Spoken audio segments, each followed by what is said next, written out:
Welcome to Invite Sent. We are a live streaming show where we interview people and play video games. Jason, get it in there. Let's go. Let's go.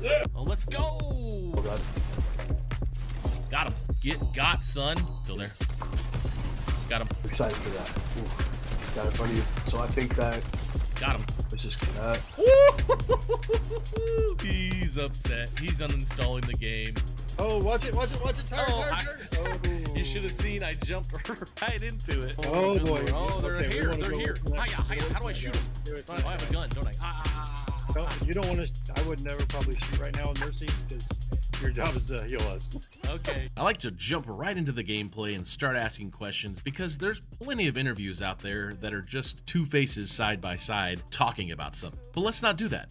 Let's ask you hard questions while you're trying to play a video game on live stream. I don't think I can talk and clean. It's very complicated. What is your earliest memory of playing video games? I do remember playing Pong on, it's probably like the Intellivision. What was your go-to game then, girl? A lot of people probably don't know what this is, but it's Romance of the Three Kingdoms. We had our event last year. I don't even think we were really using the term metaverse. We were just saying we're going to be in Decentraland. Or maybe we did use the term metaverse, but like it wasn't popular. Just like blockchain and crypto didn't really become popular, mainstream popular, until NBA Top Shot created those moments and then NFT became popular. Man, I'm glad you're asking these questions.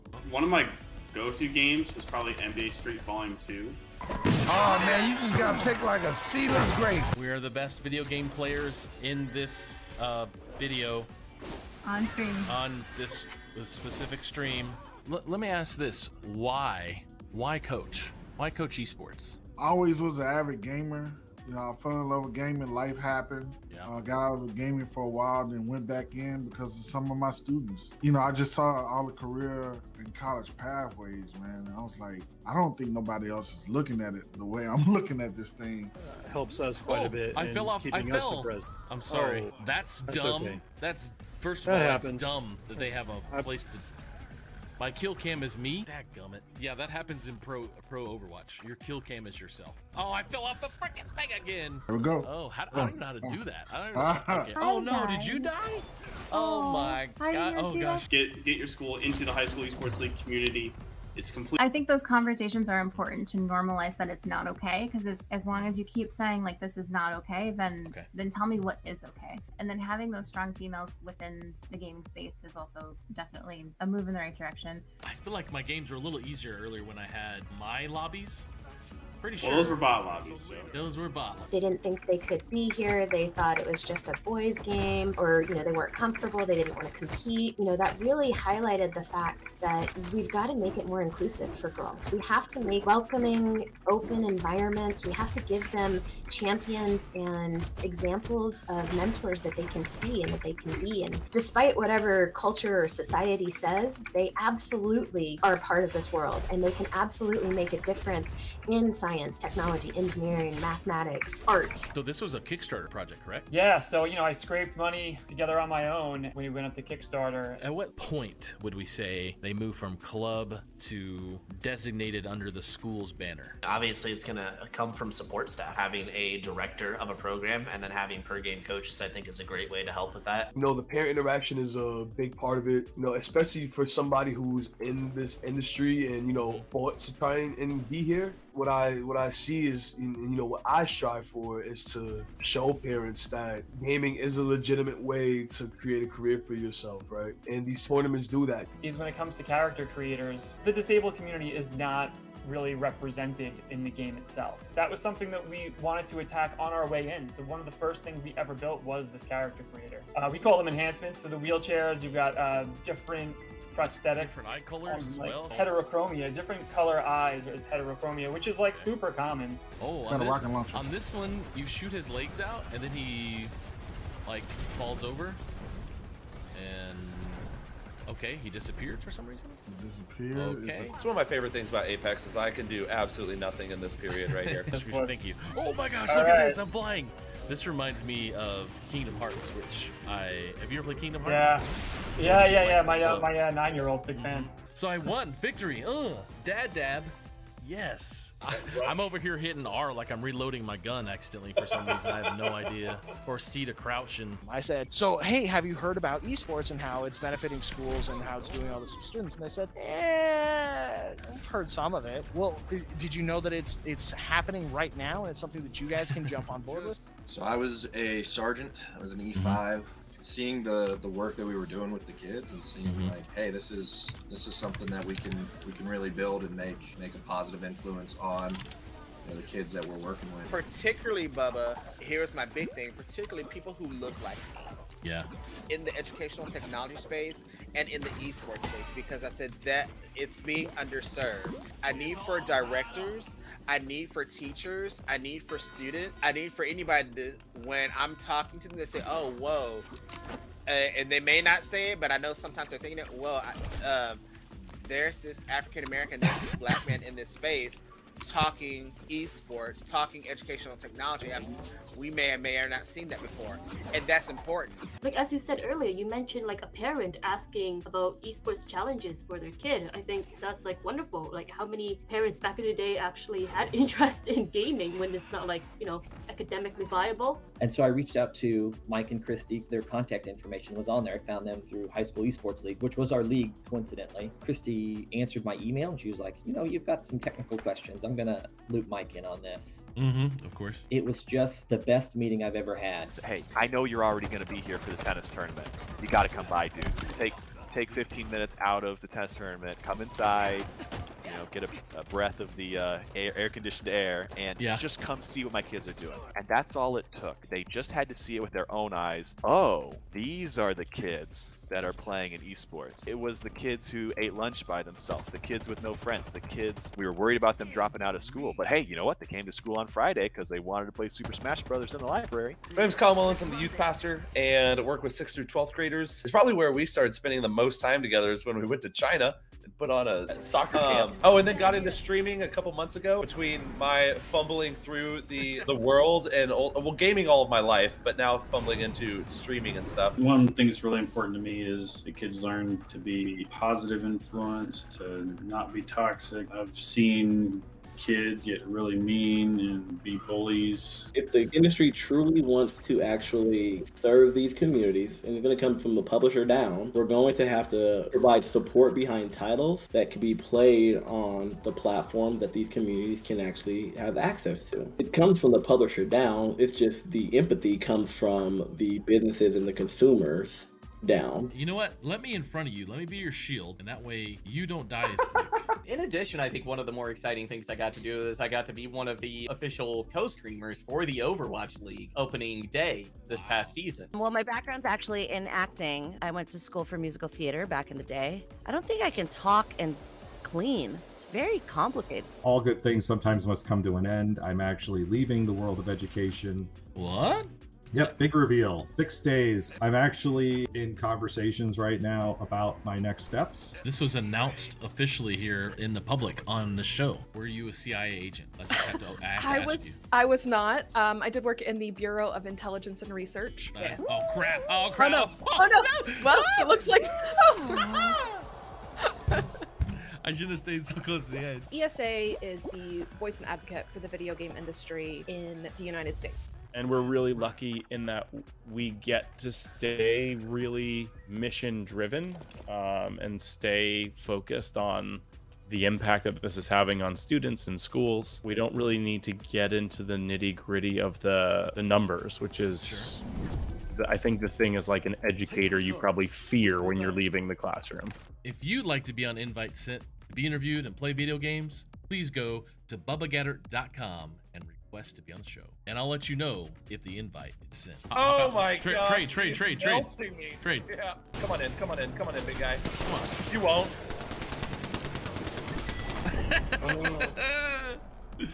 How do you heal and how do you live? What? He threw a black hole at us like Thanos. You can't. That's not a button. I don't have that button. I don't have that button either.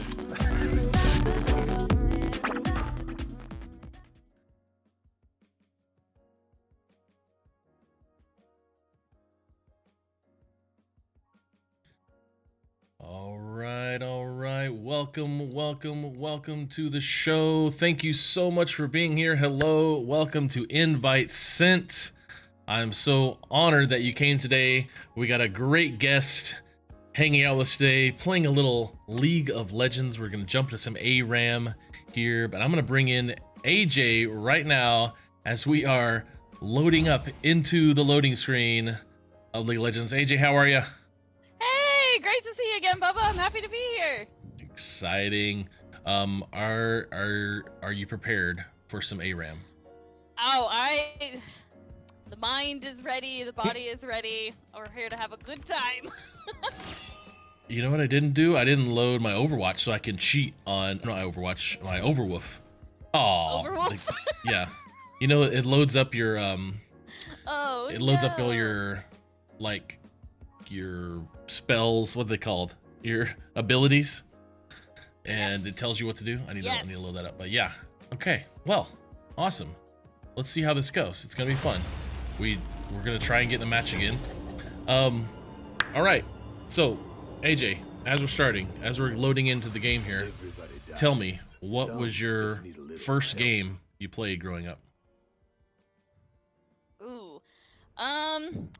This is an excellent question. I guess the game that I remember the most playing was probably anything that was on the Super Nintendo. I was pretty happy with the Super Nintendo. It definitely gave me an opportunity to connect with my cousins. Every weekend we would go and see my cousins, and just having the opportunity to play something with them was really fun. And that, I think, really is what spurred my my competitiveness, and also just kind of overall love for video games and kind of the community that it creates.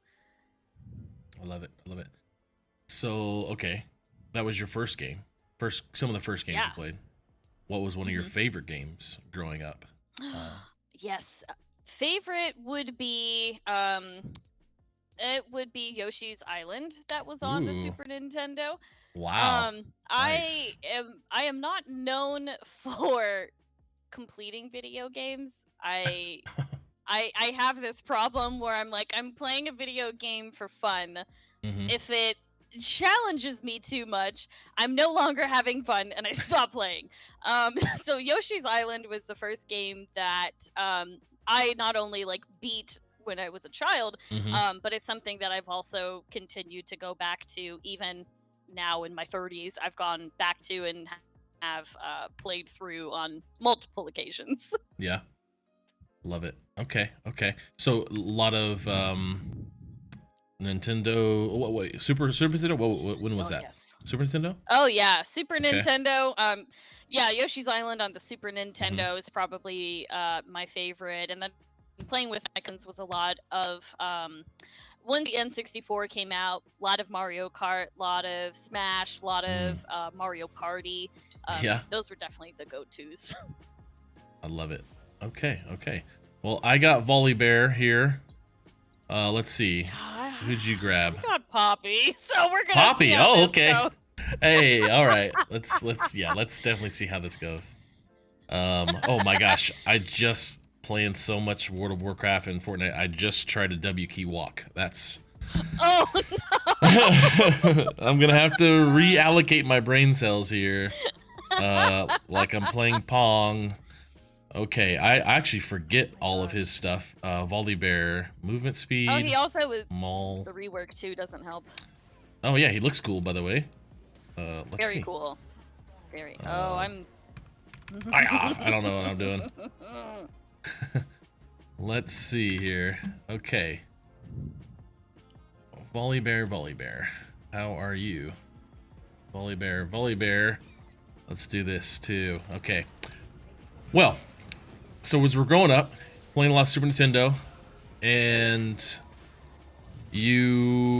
so would you consider that middle school, high school, or what'd you do in high school? What'd you play in high school?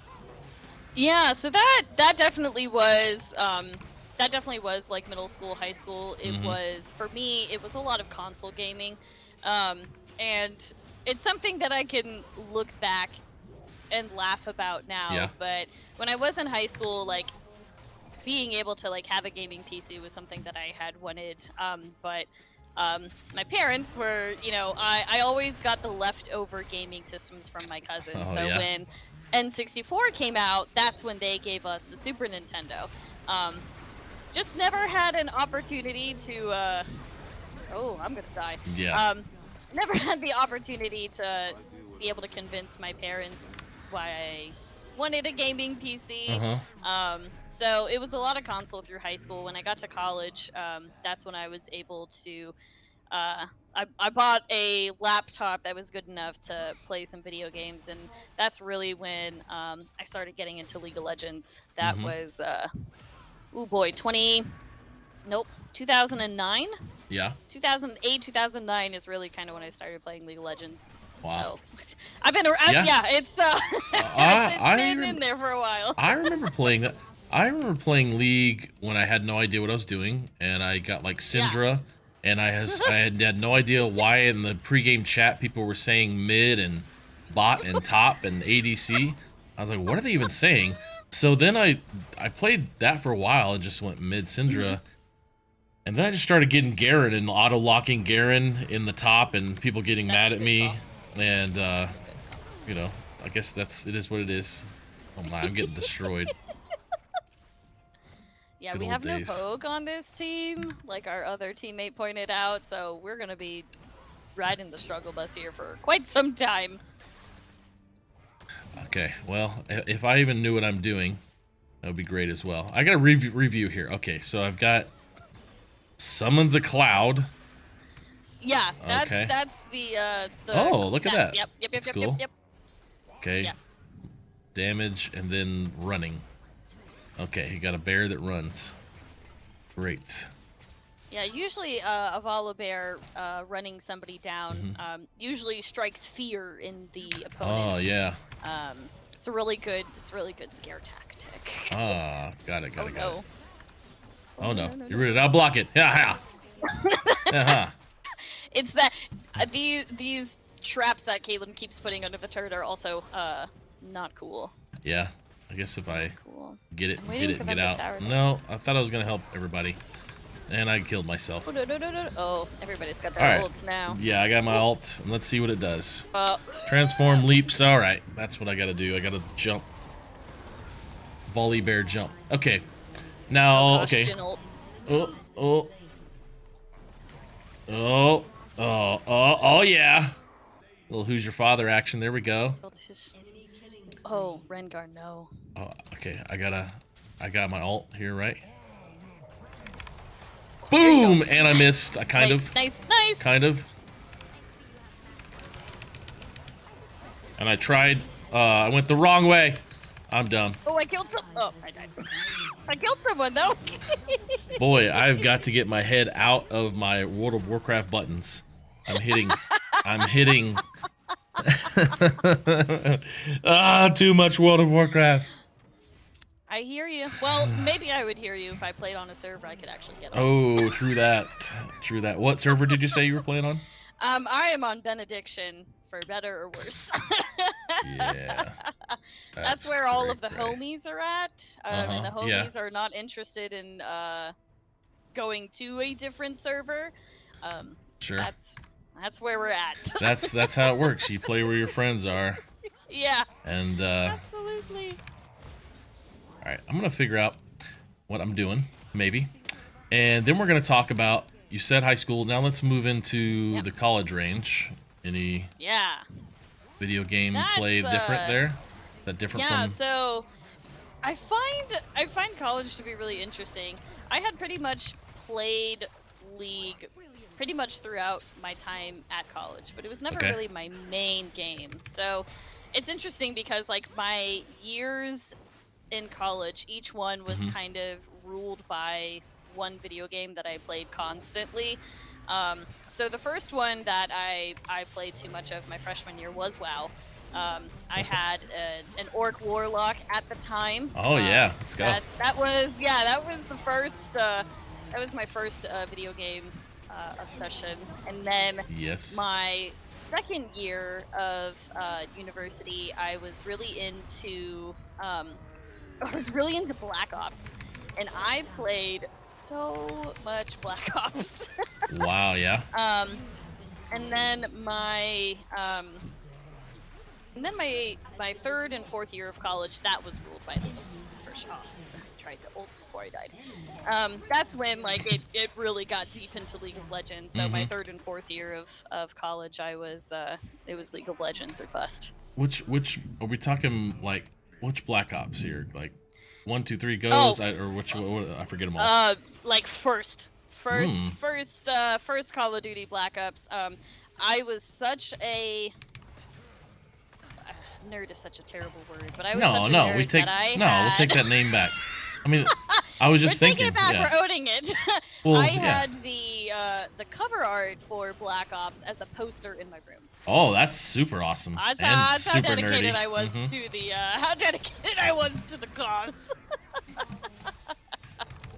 Well, it's funny because you mentioned nerd and you mentioned Call of Duty, and I think of Coach Olney, Connor. He that's for sure his he uses nerd to take it back as a term, but he also is a like semi-pro Call of Duty player. Boom, sucker! Oh, that Let's was go. great. Oh, now I want this. I want this. Let's go. There you go. And I'm gonna die over here. Yeah, I'm dead. I guess I could attack this guy. That's what I forget to do sometimes. Was like, I'm dying, quit running away, and get in a few more hits. Oh, surrender already? Send content. It's ARAM.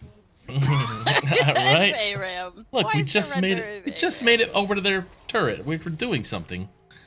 We're doing some things. Things are happening. Now, okay. So we've moved through college. Yeah. What was now? Did you work in high school? Did you work through middle school, high school? Did you have?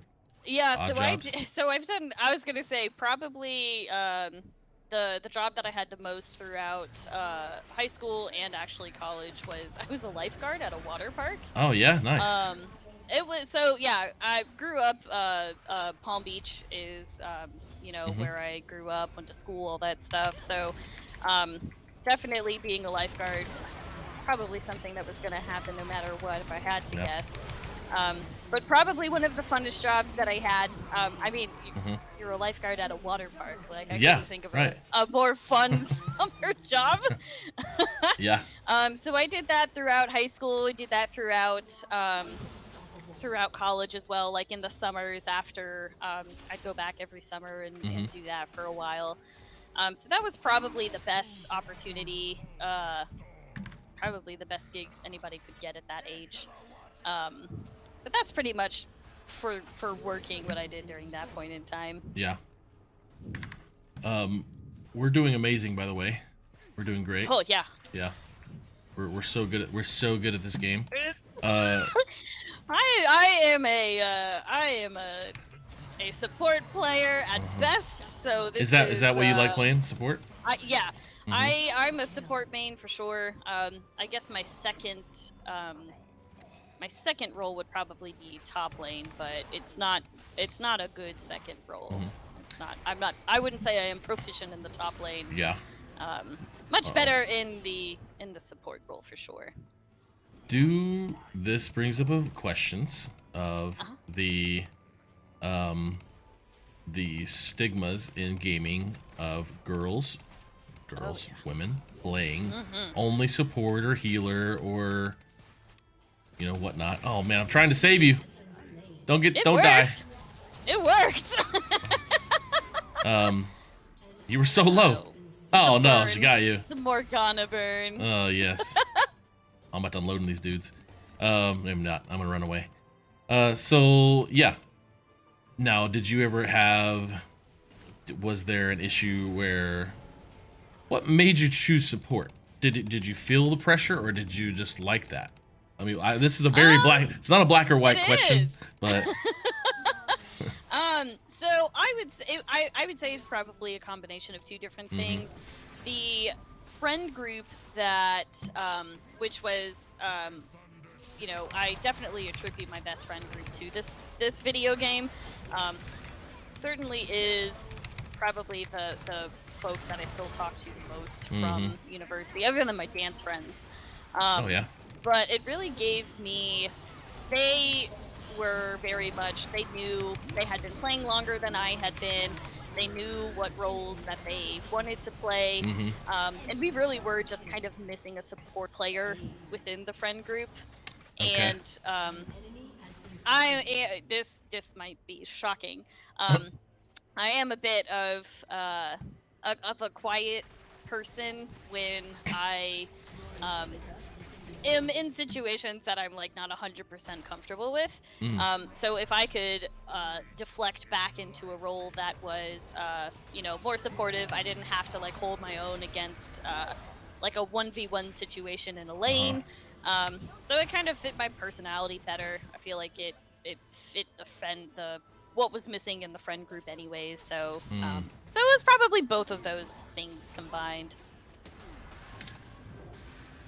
Do you? We're gonna get into coaching a little bit later, but as we're on this topic, do you? How have you dealt with that as a coach over the years? I mean, I don't, from your time at Park and female players and the struggle with that stigma. I mean, was there conversation about it? Was it not talked about? Was it upfront? Were you able to support things better? Yeah. So that say, oh my gosh, my computer is not liking me right now. I would say that depending on the game, I had a lot of different personalities that were within the program. My Overwatch team had a lot more. Oh boy, my Overwatch team had a lot more diversity just within the roster itself. So at one point, my roster for Overwatch was both. It was half female identifying, half male identifying, which was pretty crazy. Wait, start over. Yeah, my Overwatch roster. At one point in time, half of the roster was female identifying, and the other half was male identifying. Oh, I got you. So it was a 50-50 split, which really not too many places that you see that happen. Yeah. So with having it half and half, there were I had one that was it actually kind of worked out. One was DPS.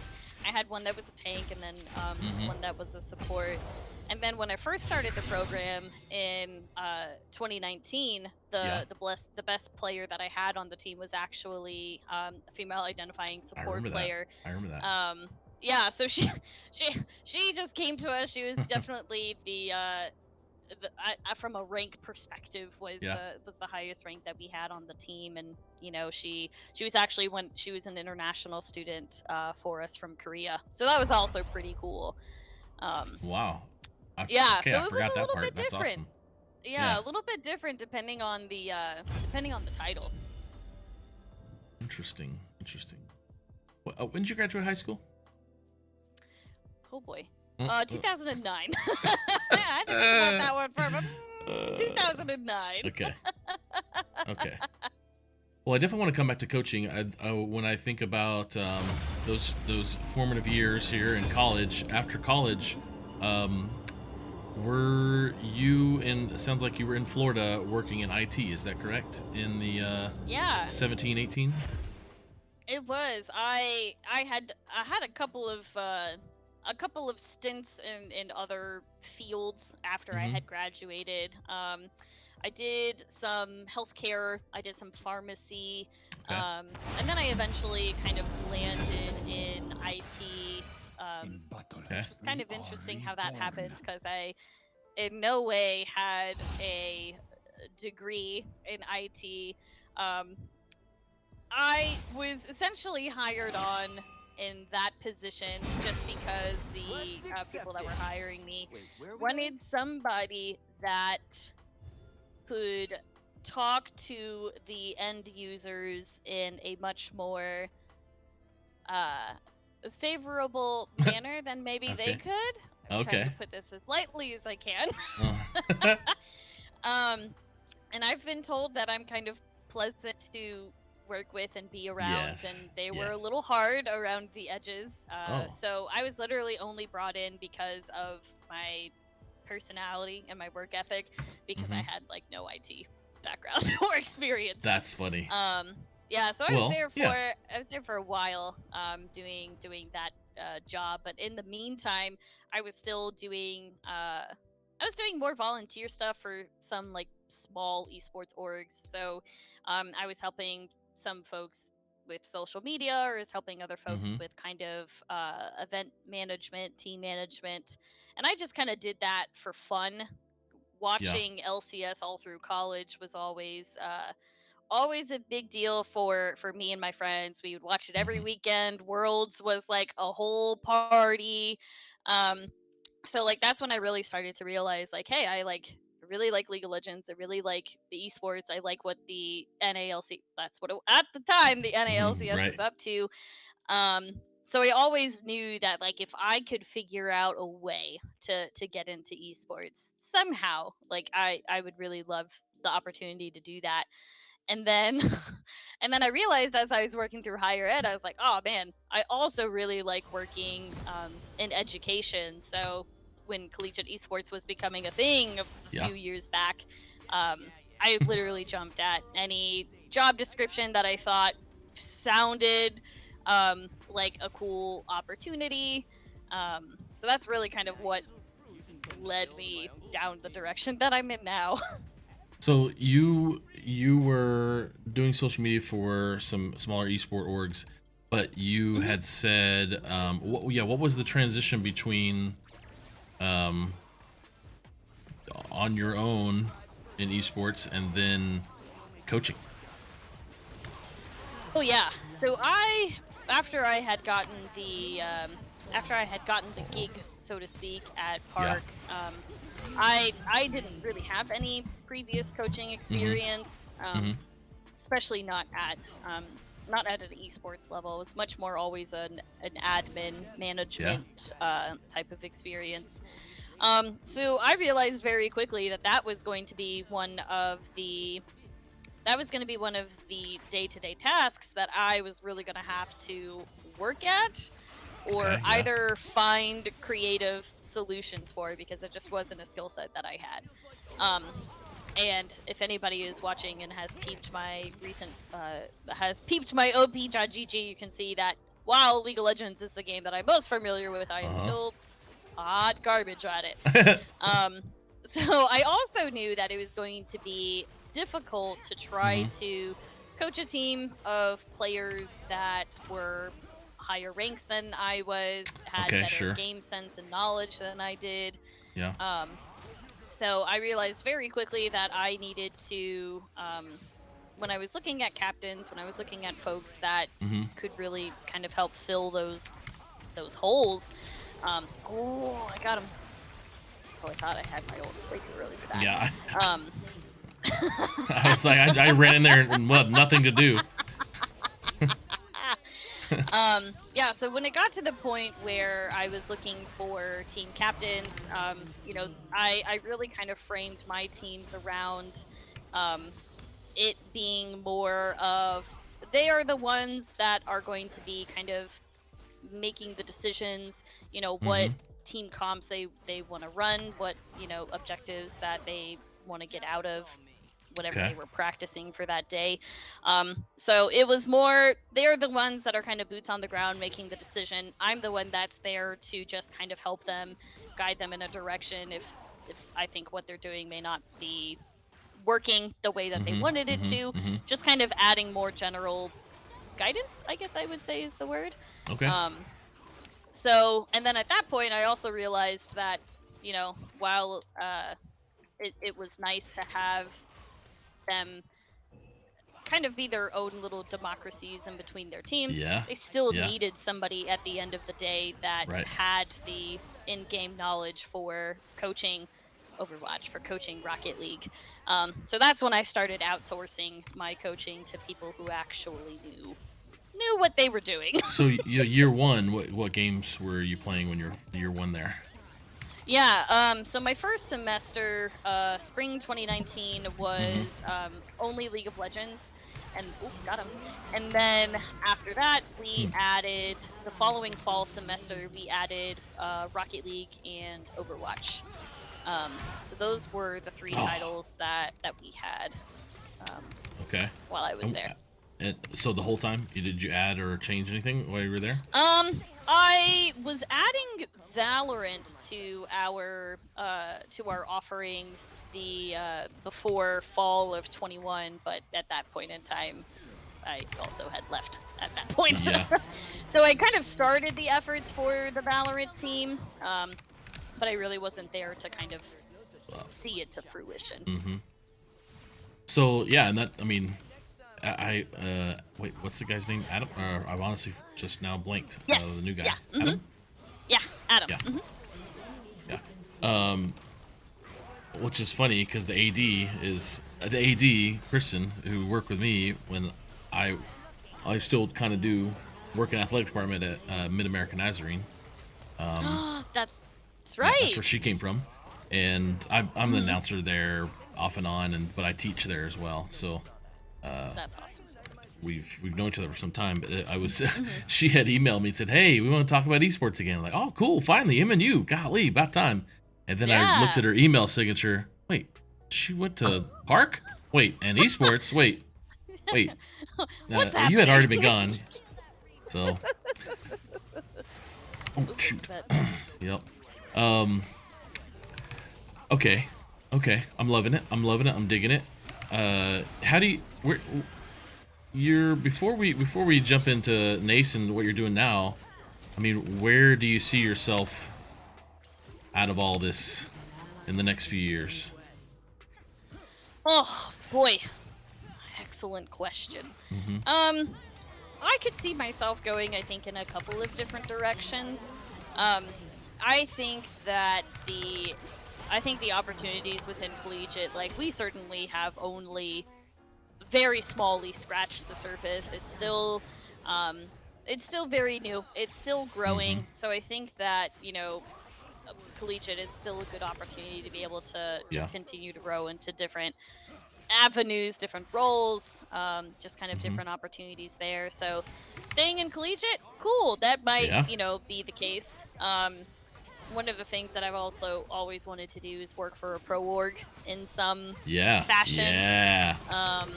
Be awesome. I don't know why, I don't know what it is, but it's always been something that I think I would really enjoy. Something that I would really like to try to do.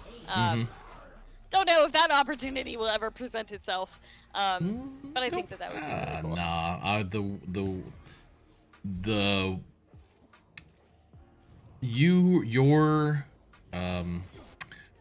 stature in the industry is higher than you think, so you're very well known. So I think that would be a really fun thing to see you.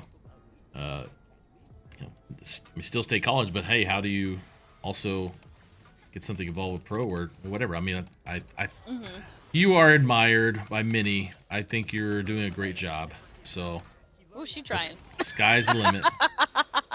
Ooh, she's trying. I just know, and I think that's what makes working at NACE also rewarding, is because I know the successes and I know the difficulty of creating a program, running a program.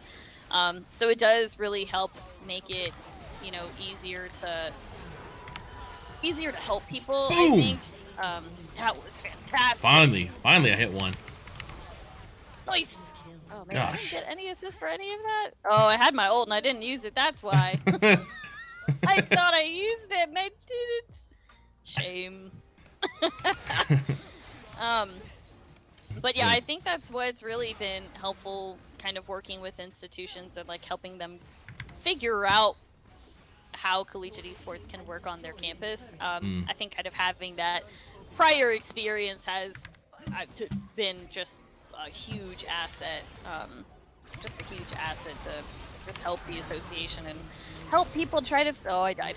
Help people try to figure it out, because it is a bear to bear to figure out. Oh, I'm messing up. Die. Jeez Louise. Okay, so Nace. Oh, I love that you're with Nace. It's so much fun, and it's awesome to see just what everything Nace has done over the years. And who knows, maybe this pro desire will be also in like Nace and Pro League together. Who knows? I don't know. We don't know what you and Brooks have going on. Sky's the limit. But what was the move there? What was the like, hey, I'm coaching, or was Brooks just like, you're the best, come work for me? Come. I Run definitely this. think that being on the board of directors for Nace before I got into this position was also really just helpful. It was a lot less.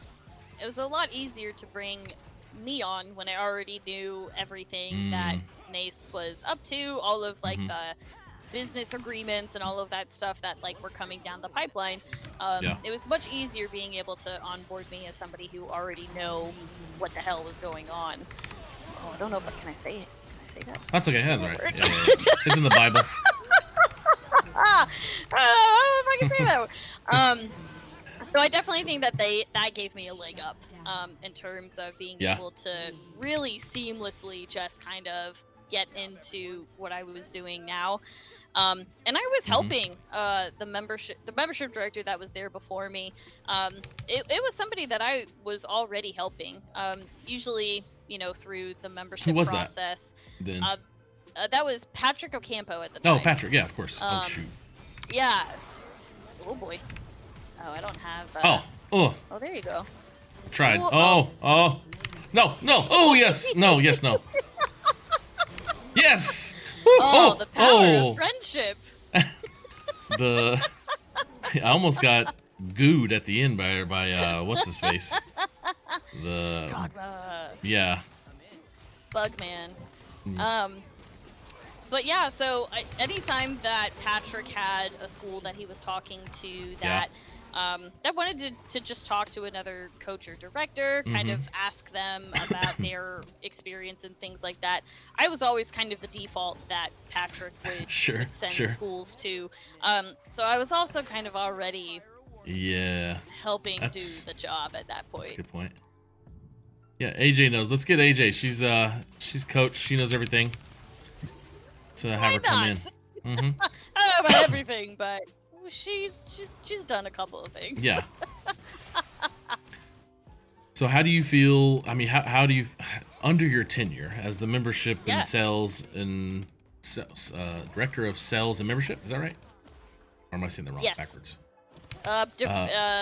Director membership sales and services. There we go. What's the services part?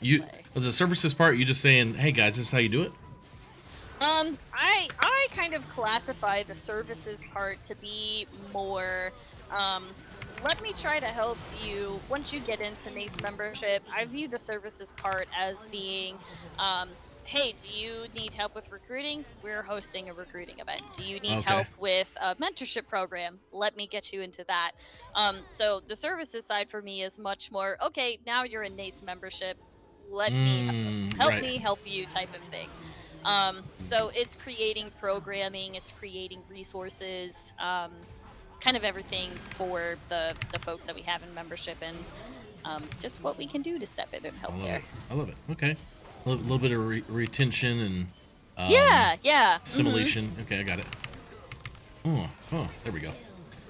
I let you guys down a minute ago. I was taking a big chug of water, and you guys all died a minute ago, so my bad. But we came back. I won't blame you for that. I won't blame you for that. And okay, now, so what's some inside stuff going on at Nace that we need to know about? What are some cool things? First of all, how did I didn't get to come to all of it, but your convention this year. Yeah, that was. Yeah, how'd it go? Oh, jeez.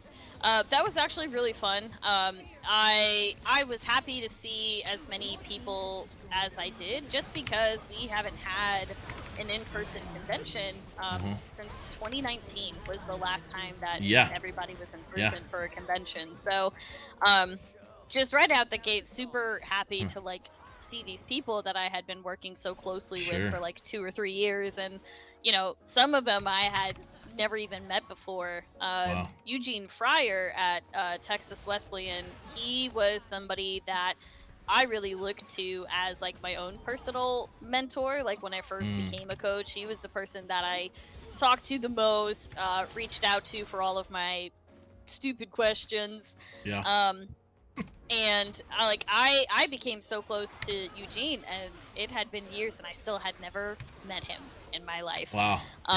So just the ability to get everybody in the same room, I just thought was really needed. I thought it was really great. We had a lot of good content, had a lot of good discussion as well. I think definitely one of the biggest, if not the biggest perk for members is just the ability to Zed. No! Stupid me. This Zed, we gotta focus that. Yeah. Okay, Zed, this guy there. He, just the ability to get everybody in the room together, I think was really helpful because it makes the difficult conversations, I don't know if easier is the word that I want to use. But while people are having legislative discussions on whether or not the membership should vote this in or not, just kind of being in that in-person environment, I think makes that process so much easier and so much better for everybody that's involved. What were some big things passed this year when it came to the convention? Ooh. So there, come here, Twitch. So there were a couple of things that got passed by membership. A lot of the big ticket items, however, as you can imagine, lots of discussion came around those pieces in particular. So a lot of the big table items had to be tabled for our winter business meeting, where we will hopefully be able to, really the beefiest guys who I pull. So that's going to be something that we'll be able to review during the winter business meeting. Excellent job, let's go. Yes, nice work. Yes! The tank went after me. I just what's his name? The Cho'Gath. It just came after me. Cho'Gath, yes. Y'all left him. I just picked him off. Sure did. That was great. Sure did. We dove on the back line. No, so there's a winner. So what, twice a year it sounds like, or when you guys have kind of membership? So the winter business meeting is not something that NACE has done before, Oh, but we are implementing this semester because there was so many things that weren't able to be voted on this past summer, and the leadership was like, "There's no way that we can wait for an entire year to go before getting these pieces like voted on." Gotcha. So cool. The board of directors is like, we're gonna do a winter business meeting. That one's gonna be strictly business. There's not gonna be an in-person component or any professional development. It'll just be a day where everybody can get into whatever platform we decide to go with and just get some voting done, hopefully. Fingers crossed. I mean, who knows how it's gonna go. I love it. We shall see. I love it. So where do you let's see. How do you feel NACE has served the collegiate esports community? I mean, what I want people to know, if they don't know, NACE, the National Association for Collegiate Esports, if you're here learning about this, we're with Ashley AJ Jones talking about her awesome career and what she does now at NACE. And I kind of want to, like, your perspective as a coach and then now on staff, what are some wins? What are some wins for NACE that we can really rally around? Boy, there's been some wins after we beat this Zed. Oh, got him. Oh, excellent job. I think one of the biggest wins, just from speaking from my coach's experience and what I went through, as a coach versus the past. I've been with NACE a little, about a year and 2 months at this point. No. I think one of the biggest accomplishments is just our ability to have competition that is as big as it is, and as well run as it is. When I was a coach, we were using platforms that maybe were not. I mean, sometimes we just straight up broke platforms because we had so many users that were on it. Just some of these platforms just couldn't handle our bandwidth. So there was some stress there, making sure the platform didn't break on a daily basis. Yeah, I didn't know that. Okay. And and some of the other pain points were our acting TOs at the time were competition council members, and what's that mean? Competition council members, which are also coaches and directors at NACE member institutions, not only had to oversee their own students competing in competition, but they also had to be the ones to jump in to assist with anybody running into any issues.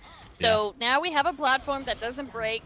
Now we have like our own small army of TOs that are on during the weekday, during the nights, during weekends. So I think just the sheer amount of support that we've been able to see in competition, I would have loved to have been able to participate in competition that is now running as smoothly as it is. Well, it's not like NACE was the only org of all levels struggling with playing online across the country with people that don't show up, with kids that like I'm not, oh my lord, high school space, struggle. Just constant struggle. The industry as a whole. I think college is getting much better now that everybody's got a platform to communicate, like different discords and things. But the struggle of just being able to, Zed's coming in. The struggle to get your team and your school to rally around the idea that it's just like setting up a soccer match. Everybody's got to be there. The teams are going to need to be there. The referees need to be there. It's a big deal. Don't just because you don't want to show up, you don't show up. And that's. I mean, it's still a struggle, but I think that was what a lot of people were struggling with across K-12 and Collegiate. Oh yeah, and I think you're right. I think it's gotten. I do think that it's swing and a miss. I do think that it has gotten better. I do think that there are. And again, it's a time thing. I see a lot of people. I see a lot of people that are. Let's go, baby. That of course get frustrated. If somebody no shows their match. I do think that that's becoming less and less of an issue. I do also think that it's something that I do wish that people had a little bit more. What's the word that I want to use? Patience. I guess just straight up patience would be beneficial and would go a long way. Because everybody is still trying to figure it out. Like there have been programs that have been operating for 5 or 6 years at this point, but there's still programs that are just now getting into it and need to be, shown a little softness, I think is the best word that I would like to use here.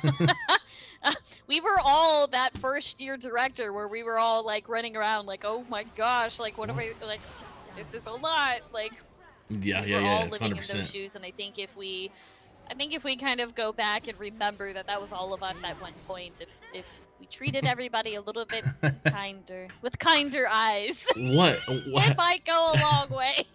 You mean people don't have empathy on the internet? Oh, the internet. It's a shame that the things that we love to do. Oh man, we lost this. Oh wait, maybe we got it. I'm trying to. Oh no! Trying to kill Cog. Yep, we got overrun. Man, that was closer than the other. I haven't played Ezreal in years, so. Was it? That was a lot closer than the other game, though. Yeah. Oh man, we only got. We only played twice. Yeah. Oh my gosh, those took a long time. They're quicker to get in, but sometimes it's quicker to get in, but sometimes it's almost just as long as a regular league game. So with our remaining time here, let's wrap up with. So we talked a little bit about you know, what you want to be doing in the next few years and work in the pro scene maybe and continue with college, but like, but for AJ, for you, like, you are the chairperson of our Kansas City Esports Coalition, if you didn't know that out there. She is leading all of us here in the Kansas City Metro to do better and better things as a whole. And I think, we have like 70 people on that, and like 20 different esport orgs or something.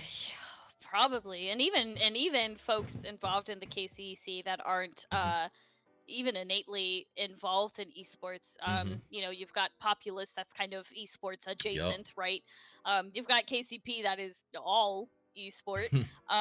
So yeah, it's kind of an interesting mix of folks that are innate to esports. You've got folks that are wanting to just learn more. They're curious, they want to be involved, there's just some people that just want to help because they see the value that esports brings to youth, brings to collegiate, and just kind of the greater landscape of just kind of the career opportunities available. Yeah. What's your is this year 1 or year 2, and do you have 2 years? This is year 1. Yeah, so we're coming up on the end of year 1 for me, and then I'll have another year as the chair, and then I'll be past chair, I think is what it's called. Past chair, yeah. How are you prepping for your? Hey, it's December. This is what this is what we want to do in 2023. How are you feeling about that? What you got any ideas right now that you can share? Thoughts? I probably have a couple ideas. I think every year that we do the Kansas City Corporate Cup, I think every year that we do that, it's gotten bigger and better. So I would love to continue to kind of drive more folks to participating in the Corporate Cup. I think it's just really fun. One of like my favorite stories from this past Corporate Cup is we always host the finals in person, and when we hosted our last finals in person, one of the teams that was there, like almost their entire company like showed up to support their fellow coworkers, and they tailgated like in the parking lot. That's so awesome. And like it's just things like that like it just creates such cool memories for us, cool memories for anybody that's participating. So I'd love to continue to make that bigger and better moving forward. We have our yearly charity stream. So this year we are working with the Boys and Girls Club, kind of running a charity stream for them in November. So if you guys have any Rocket League teams out there and you want to play for fun, support a good cause, opportunities to just kind of hop in and be able to participate there. I know that those two initiatives can really kind of continue to be worked on and fleshed out. I think the third thing that I want to do is just get the KCEC out there. You know, let's get let's talk at Planet. You know, let's get a Planet Comic-Con panel or a booth there. Just kind of more awareness, more opportunities for us to try to connect with some of these events and see what we might be able to do to help support all of the cool stuff that comes to KC. I love it. I want to I'm going to put the link in the chat for, it's open to anybody around the world, right? Anybody get our own United States? Yeah. I would probably stay within the United States. The continental United States. Servers might be a little messy. It might be a little messy if we go past those boundaries. Get that in the chat. And okay. And I did see the Pioneers car skin the other day when I was on with the Army National Guard. One of them was rocking it, so there must be a little connection there. That's which was awesome. I love that. Let's see. Okay, I'll find that. I'll find it right here. There it is. So, okay, last steps here. When we think about all the cool stuff you've done, what does college? You have a high level perspective here, is what I'm getting at. You see a lot of things that a lot of us don't see, and you have a unique perspective. From your unique perspective, what is college esports missing or needing or wanting? I mean, any of those things. Those could be synonymous. They could be the same thing. They could be totally different. What does college esports need? And this is gonna be a very fun non-answer. But it needs time. Again, I think that people need to just I would like to see the space just mature over time. I think as collegiate matures, high school is, I would say, a couple of years behind. High school's a couple of years behind collegiate. As high school matures, as collegiate matures, I think there's going to be a lot of less headaches that folks may run into. A lot of less unpleasantries that folks may run into.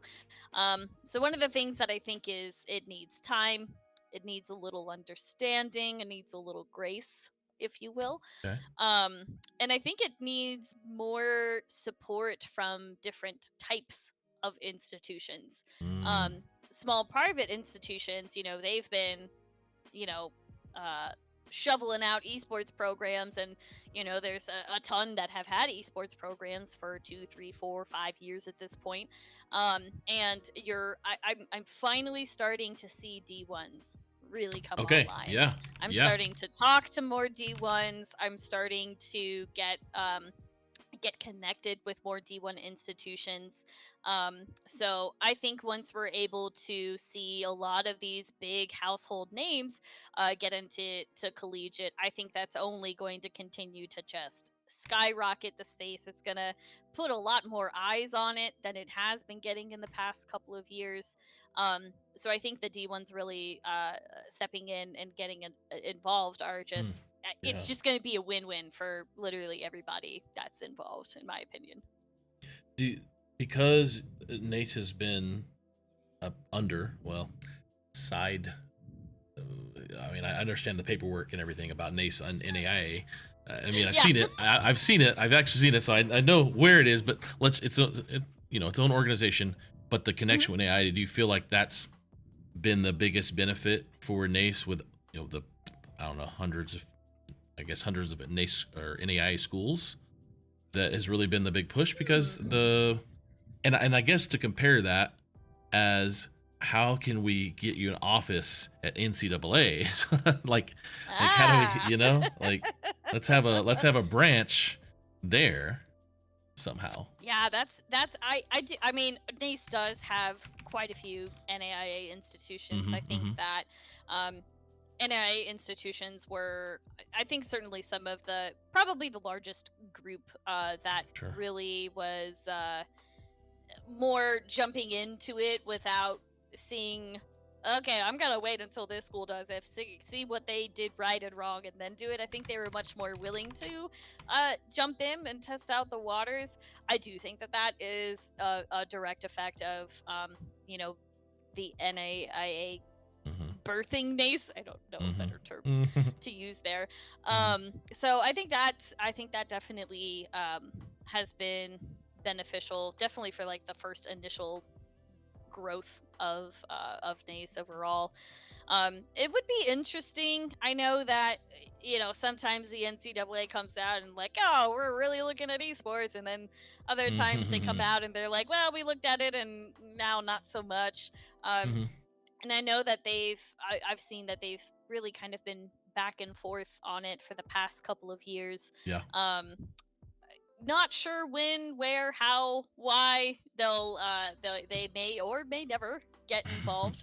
But I do think that the way that NACE is kind of moving forward, the insane growth that we've really seen, especially over the past year or two, I think that we will eventually get to a point where you know, there may be conferences that we build that just 2-year institutions can participate in.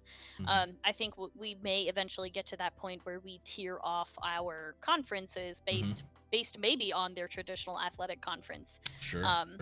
So it will be, because we've got, I think we've got over 12,000 students participating in Wow, that's great. any of our titles at this point. I think we've got 600 institutions that are participating in our competition somewhere. Love it. So it will get to a point where, you know, the resources that these programs have, it'll get to a point where those things probably need to start being considered when we're building out competition. I see that happening over the next couple of years, probably. It's amazing. Yes, Yeah. We're all in. We with the community, we want this. Oh yeah. I was thinking about something and now I don't know where my train of thought went, but that's okay. Man, I really appreciated you coming on and taking the time, play some League, and talking about all things esports and Collegiate, and giving us an inside look at what you guys are trying to accomplish. I'm going to pull up here on the screen the NACE website and the Gaming for Good, just so people can check it out. But here, NACE, nacesports.org, you can check that out, their website. Really cool. A lot of people use your school directory to understand, and also to get recruited, to be honest. Yes. It's the one of the top 3 places people are trying to find to get recruited, using that source right there. So please check out their website. And then Gaming for Good through the Kansas City Sports Commission and the Kansas City Esports Coalition. You can check that out. I put the link in the chat, and if you're a Rocket League player, you can join in on November 12th, raising money for Boys and Girls Club. It's going to be amazing. So excited. Well, I'm going to get off the screen. You have the floor. You can talk about anything you want, and you can tell people where to find you on socials. Ready, set, go. Hey, if you guys have an interest in following me, I am usually Ashley of the Year. Twitter is my main go-to for any social media presence, so definitely check that out. There's a couple of different initiatives that I've recently got involved in, so if you like watching D&D campaigns on Twitch, there's a group of us within the Collegiate realm that play D&D every other Sunday on Coach Antor's stream. There is also a new initiative that myself and a couple of other women on the NACE Board of Directors has gotten together. We call it Esports and Coffee. Every other Tuesday, we get on stream and we talk about different topics. You know, sometimes we talk about Hocus Pocus. Sometimes we talk about, you know, esports really from the women's perspective, especially since our shtick is mostly collegiate. But we plan on, you know, that is a very brand new initiative, so we plan on bringing in folks that have different aspects and different views of esports overall. So that'll be another really cool, fun channel to tune in on. Love it. Thank you, AJ. It has been an honor. I'm so glad you said yes and we got to play and talk a lot and learn. I learned a lot. I learned a lot. I had a great time, and it was really fun to kind of kick off the cobwebs, play a little ARAM, and hang out. I had a great way to spend a Friday afternoon. Well, awesome. You were done. I'm gonna close up shop here, and I guess I'll see you at a next meeting or some other event. Sounds great. Thanks, everyone. All right. Take care. All right. Thanks, AJ. See ya. All right, everyone. Thank you so much for being here. It was wonderful to have AJ in the ARAMs playing a little League of Legends. We lost, but that's okay. We will. I don't know when I'm going to practice. Probably never. Just next time I play this. But thank you guys for being here once again. I really appreciate it. I think our next couple shows, maybe in the next few weeks, we got some fun guests for you. But if you'd like to be on the show, please go to BubbaGatter.com and sign up, and I'd love to have you and play whatever game you like playing. All right. Well, thanks, guys. Stay amazing. Have a wonderful weekend. Bye. Varsity Esports Foundation. Founded in December 2018, The Varsity Esports Foundation was created by a group of esports professionals. Our mission is to create an inclusive, safe, and aspirational network of gaming communities for all. The Varsity Esports Foundation is a 501c3 organization established to offer financial assistance to schools and to provide a pipeline for students to reach their potential through esports. We have 4 foundation goals. 1. Build a network of inclusive gaming communities. 2. Create scholarships for students within these communities. 3. Ensure a safe environment for all players. And 4. Promote gaming literacy across the ecosystem. The foundation has funds for a limited amount of assistance to support schools with league fees and/or computer equipment. For more information, please visit us at varsityesportsfoundation.org. Varsity Esports Foundation, a pipeline for students to reach their potential through esports.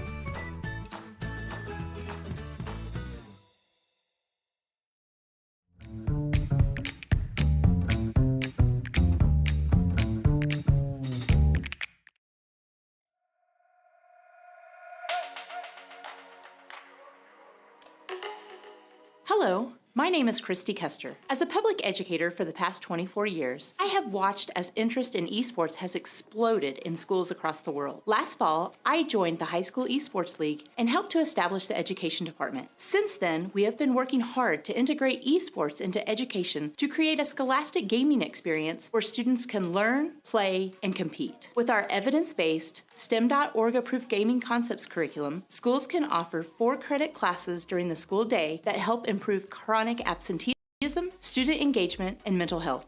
As a senior health advisor for High School Esports League and a former ER physician, I see the incredible need for supporting mental health in students in today's schools. In fact, schools at a formidable crossroads where pervasive and persistent decline in youth mental health now intersects with staff burnout. This has not been a sudden problem, but rather one we've seen over decades. The American Academy of Pediatrics announced in 2019 that 1 out of 3 students meets the criteria for generalized anxiety disorder before graduation. And the CDC reaffirmed that between 2009 and 2019, depression increased in adolescents by roughly 40%. The most telltale sign that grabbed all of our hearts was when the Surgeon General announced in December of 2021 that female adolescents increased their visits to the emergency departments around the nation by 51% for suicidal ideations. In the face of this, schools are desperately seeking solutions and ways to support those that struggle with mental health challenges. Now, these statistics that I mentioned are averages. We know there are some cohorts that are at higher risk, particularly those students who do not feel they have a safe place or a legitimate connection to school. That's where esports represents a tremendous opportunity. Students who are not currently involved with sports, music, arts, and traditional extracurriculars are left with minimal opportunities to make a connection. Yet many of these students find connections to their friends and other social outlets through online activity, including gaming. So, Scholastic Gaming represents an opportunity to leverage an area of interest into a legitimate class that meets state standards and expectations, all through an evidence-based curriculum that can simultaneously support self-esteem, self-efficacy,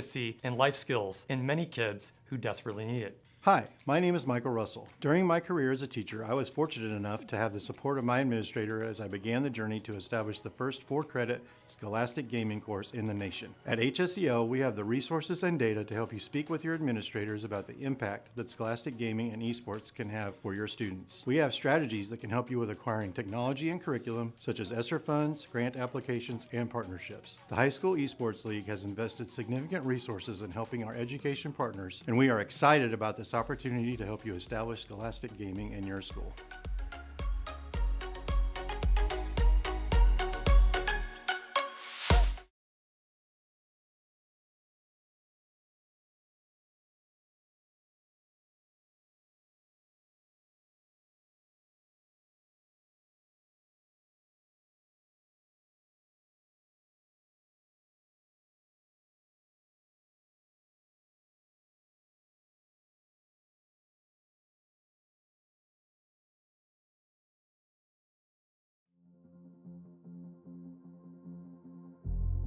Every day we ask so many questions. What should I wear? What's the weather going to be like? How am I going to fit everything in? But then there are those bigger questions, like why am I here? Where am I heading? Is there more to life than this?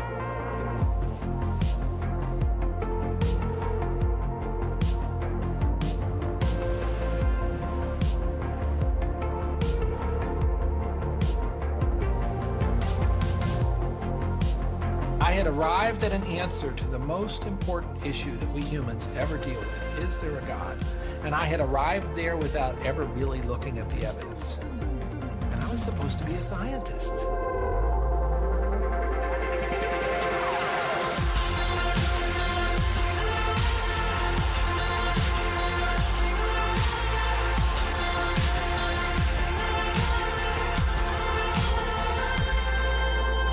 At 28, I had gotten many of the things that I thought I wanted. My girlfriend was on the cover of magazines, I had a Beamer, and I was so unhappy. It was a realization maybe that I would never find happiness where I was looking for it.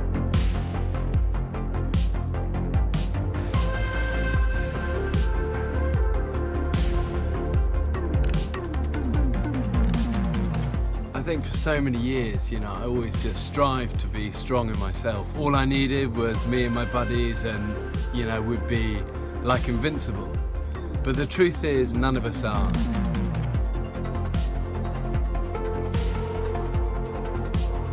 And I found purpose, I found meaning, I found hope. God took something so broken and made it a beautiful art piece. Alpha is a place where you can be yourself. You can say what you think and challenge everything. No question is too complex or too simple. And what your point of view is as important as anyone else's. We are going on a journey together, an adventure to explore the questions of life, faith, and meaning.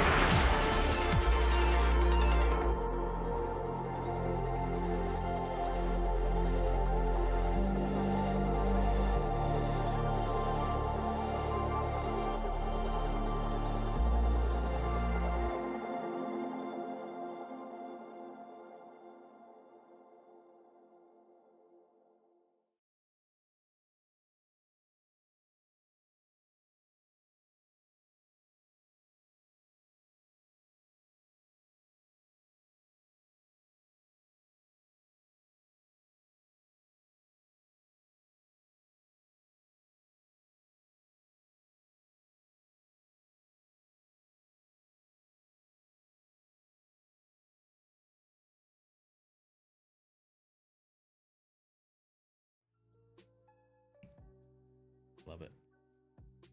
Love it.